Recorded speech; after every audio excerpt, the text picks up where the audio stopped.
this time every Tuesday, we like to visit with our good friend Ron, the car guy, to teach you a little bit something about your vehicle. And this morning, very, very important, especially because of all the accidents that are happening this time of year. I just found out last night a second deer was hit and thrown into the ditch by my house yesterday morning while we were here. One happened a couple of days ago, and one happened again yesterday. So again, deer are everywhere. You better put up some deer crossing signs. That would be a good idea, just so they know where to cross. Exactly, exactly. Yeah, so they don't cross at the non-crosser. Right. It's deer season, and when we hear deer season, you know, we think about the hunters and bow hunting and shotgun season and all that, but it's deer season, you know, from a car standpoint. And something that I found interesting is Iowa is third in the nation for the number of deer car accidents. Yeah. Well, we're way overpopulated with deer in Iowa. There's a ton of deer out there. West Virginia's number one, South Dakota's number two. Really? Yeah, and Iowa's third in the nation for the number of car deer accidents. Matter of fact, last year there was over 6,836 reported animal car related accidents. Wow. And the DNR said over 95% of those involve deer. Wow. So what do you think the average cost is to fix a car when you get hit by a deer? I was going to say, a lot of times Thousands. it's total. Whatever your deductible is. Thousands of dollars. It's $4,135 is the average cost to fix a car that hit a deer. I'll bet Tony Morrow is smiling Right? when we throw that amount out. Cha-ching. Exactly. But at the same time, you have to also remember this is very dangerous for the occupants too. Oh, absolutely. Yeah. I mean, it'll put off airbags and stuff. I mean, it's a big enough hit. There's a 1 in 72 chance of hitting a deer if you're driving a car on the road in Iowa. Wow. I almost hit one this morning. 1 in 72. I was 2 feet from one this morning. No way. It happens every day out there. We were in eastern Iowa a couple of weeks ago, and we saw two. We saw two right in front of us. Like accidents, not deer. Yeah, exactly. So, deer are most active between 6 and 9 p.m., and I don't know if that factors in daylight savings time, so I'd be careful from like 5 to 9 p.m. just in case. Oh, having to change their watches is really going to mess them up this weekend. They seem to enjoy the really early morning hours. They do. And the three most popular months for car deer accidents are October, November, and December. So we're in the middle of it. Yep, we're They're here. mating, right? That's the deal. Right? Exactly. Well, that and food. I mean, we're harvesting fields, so they're out there, getting the corn that's falling down and stuff like that. Easier access. Yep, and the corn doesn't hide them, so they're kind of on the move and stuff. But I don't know what it is, but I feel like they're drawn to cars.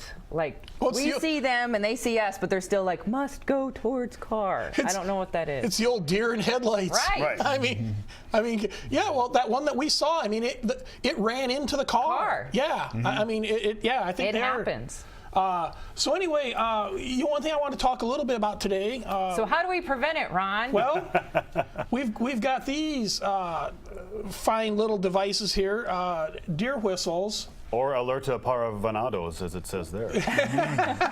That's which look very similar to what they have in Australia. Kangaroo, yeah. That's what Australia uses. No, we've got these deer whistles here. That some people, I've talked to people that swear that these work, and then I've talked to others that have hit deer while they're driving down the road, and so I looked into them a little bit more to see what's going on with deer whistles, and here's what we do know about them.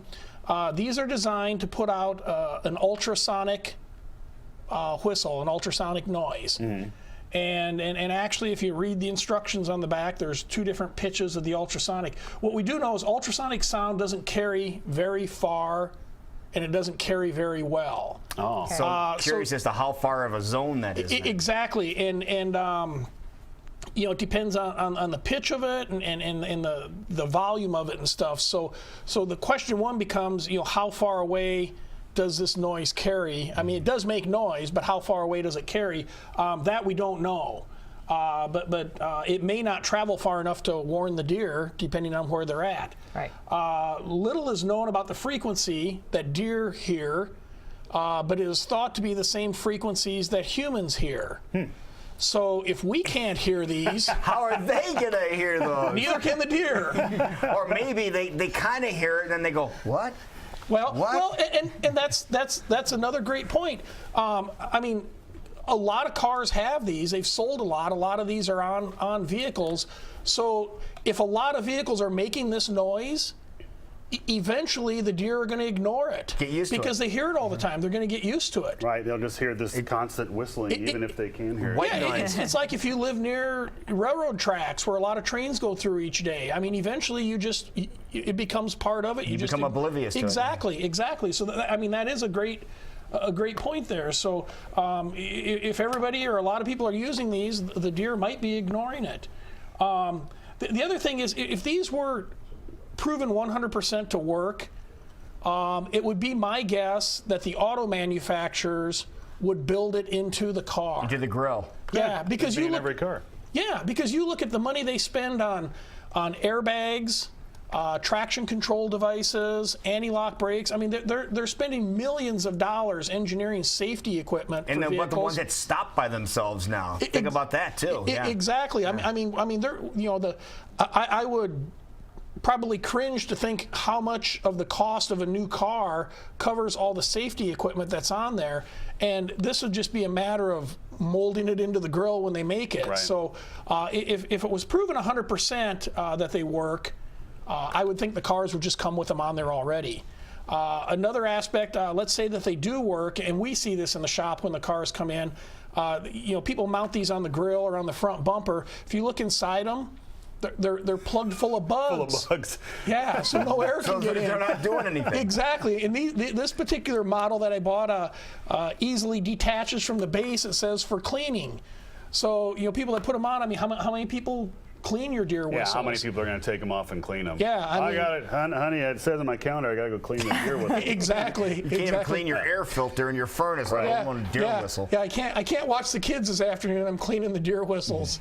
People don't even clean the bugs off the grill of the car. So anyway, the University of Wisconsin, Madison, did research, and their conclusion was it's unlikely that these work. Mm-hmm.